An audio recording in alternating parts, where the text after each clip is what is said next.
Mr. Revalo, kanina, nandito ako kanina, umakyat na ako. Pagbalik ko rito, nakatungo ka pa rin. Sino ba talaga kausap mo dyan?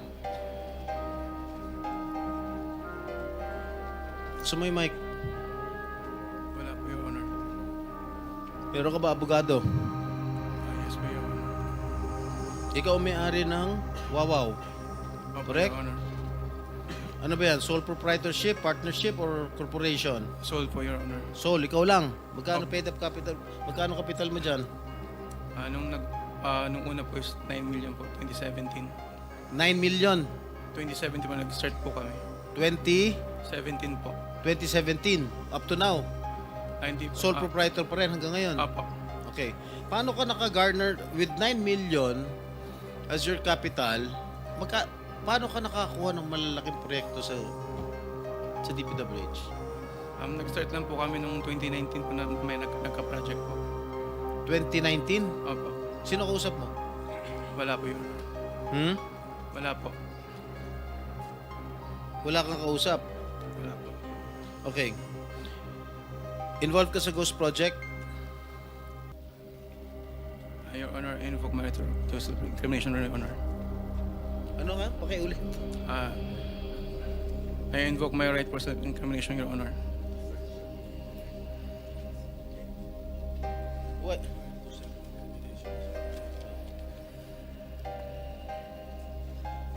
Senator Jinggoy, Malinaw ba? Mr. Chair, pwede bang Linawin muna natin yung sinabi kasi ang narinig ko, I evoke my right to self-incrimination. Against self-incrimination, Your Honor. Against eh. plus Mr. Chair, dapat tumingin ka rin sa nagtatanong mo, Mr. Ayaw mo ba tumingin sa amin? Huwag kang kausap mo. Yuko ka na, yuko dyan. Lamesa yung kausap mo eh. Senador yung nagtatanong sa'yo. Harapin mo rin. Thank you, thank you. Mr. Arevalo, meron kang abogado? Yes po, Your Honor. Is he here? He can give you legal advice. Yes po. Nandiyan ba, abogado mo? Nasaan ang abogado mo, Mr. Arevalo?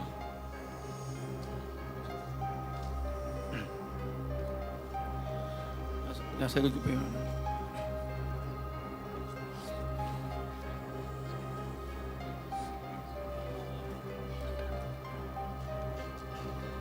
Hindi po.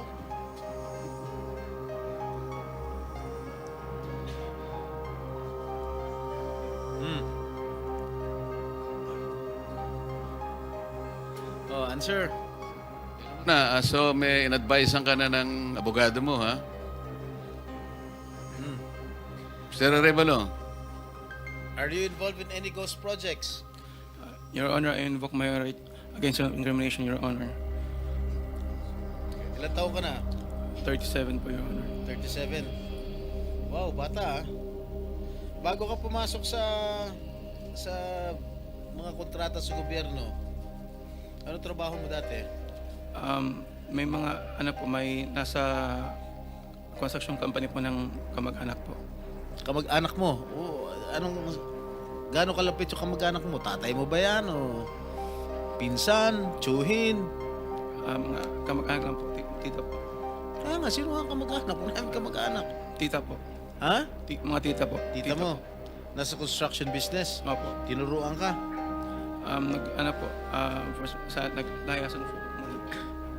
Ha? Layasan po. Ano yung mga proyekto mo? Ano mga nakuha mo proyekto dito sa DPWH? At saan?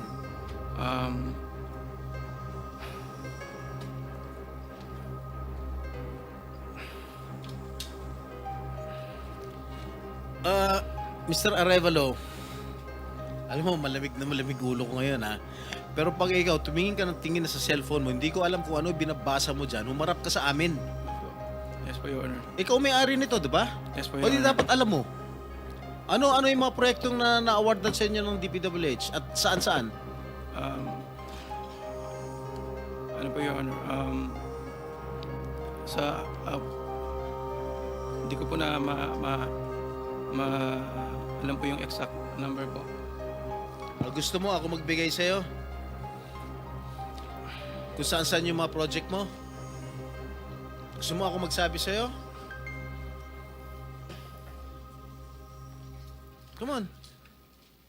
You're wasting our time. It's already 1:45. May session pa kami alas 3. At marami pa magtatanong. That is what I was trying to advise everybody. Kasi po, gagamitin sa session mamaya to 3 o'clock. Kaya nililimit po namin ang sarili namin na magtanong. So, Mr. Chair, Senator kung hindi naman Jinggoy, sumasagot ito hindi sumasagot agad-agad ito, how can you deduct it from my time? Hey, Mr. Arevalo, sumagot ka Yes po, agad. Your Honor. Ha? Yes po. Oh, alin-alin yung mga proyekto na na-awardan sa iyo ng DPWH at saan-saan to? Meron po kaming sa QC po, sa Metro Manila First. Meron din po sa Quezon. Bulacan. Your Honor, I invoke my right against self-incrimination, Your Honor. Anak ng patingo. Tinatanong ko, how can my question incriminate you? Tell me. Tinatanong ko lang saan yung proyekto mo. I invoke my right against self-incrimination? Sorry po, Your Honor. Ha? How can that incriminate you? Tell me.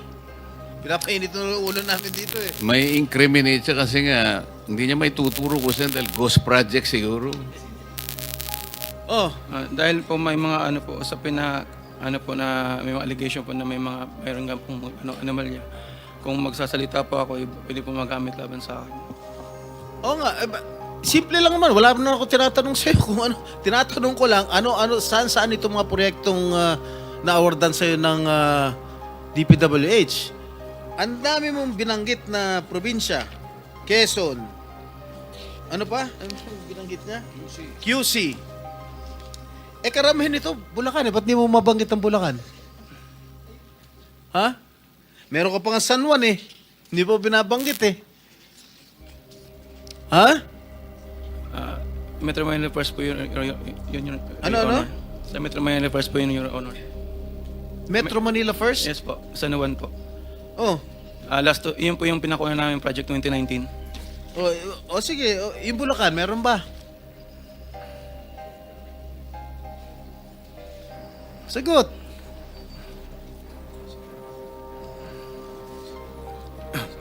Your Honor.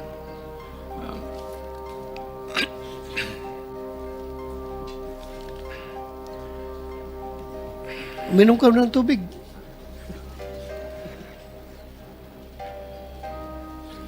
Oh. Ilan? Ilan? Di ko pa sigurado, Your Honor. Oh, dito base sa record namin, meron ka 42 projects sa Bulacan. Meron ka 42 projects sa Bulacan. Yung bulk ng na-award na contract sa inyo ng DPWH, ang bulk mo nasa Bulacan. 42. Ha? 2 sa San Juan. 2 yata sa Quezon. Meron sa Ilocos Norte. Meron sa Caloocan. Meron sa Laguna. Yan, Bulacan lahat to. San Juan. Quezon City. Tsaka identical ang presyo ha. Identical ang mga presyo rito. 77 million, 77 million, 72 million, 72 million. Sino ba? Bakit ganun? Oh, Lahat ba last and final question. Meron ba ka ng 42 projects above, how Above? much?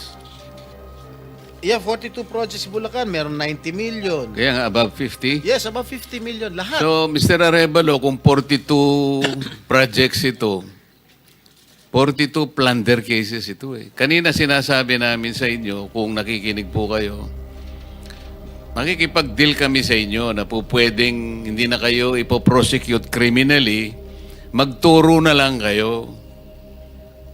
Kasi sa palagay namin, hindi kayo ang most guilty.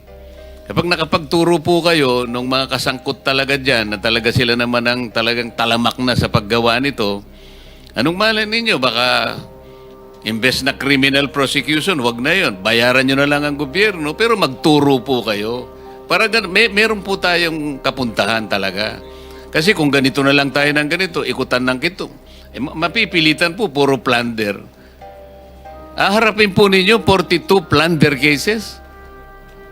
Hindi po fair sa inyo yun eh. Alam namin, hindi lang kayo ang sangkot dyan. Marami. ang kasangkot dyan. Kaya, yung abogado po siguro nag-advise sa inyo kung nakikinig. Tingnan nyo rin po na maganda ring offer para sa amin ito. Makakatulong pa kayo sa bansa. Matigil na po ito. Ilang minutes yung video? Meron ako ipapakita with the permission of the chair. Siguro 1 minute lang na video. Tingnan mo, Mr. Arevalo, kung project ng Wawaw to.